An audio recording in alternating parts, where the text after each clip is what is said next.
শেখ হাসিনাকে দেশে ফিরিয়ে এনে বিচার করায় সরকারের প্রধান দায়িত্ব বলে জানিয়েছে প্রধান উপদেষ্টার প্রেস সচিব শফিকুল আলম।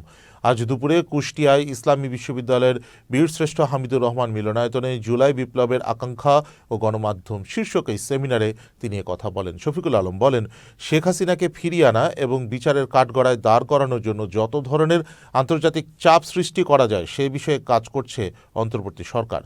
বর্তমান সরকার যতদিন ক্ষমতায় আছে ব্যাপারে সচেষ্ট থাকবে জানিয়ে তিনি বলেন, পরবর্তী সরকারকেও শেখ হাসিনাকে ফিরিয়ে এনে বিচারের সম্মুখীন করতে হবে। এই যে গুম করছে হাসিনা, এই যে গুম, এগুলোর আমরা জাস্টিস এন্ড অ্যাকাউন্টেবিলিটি আছে, তার নামে কেস হয়েছে আইসিটিতে, তাকে আমরা এক্সট্রাডিশন চেয়েছি এবং এটা একটা লিগ্যাল প্রসেসে তাকে, এবং আমরা পুরো সারা জাতি যদি সোচ্চার থাকি এবং এটা যদি আমরা প্রেশার রাখতে পারি ঠিকই তাকে আনা হবে। সে আপনার মনে আছে, সে তার বাবার খুনিকে যেভাবে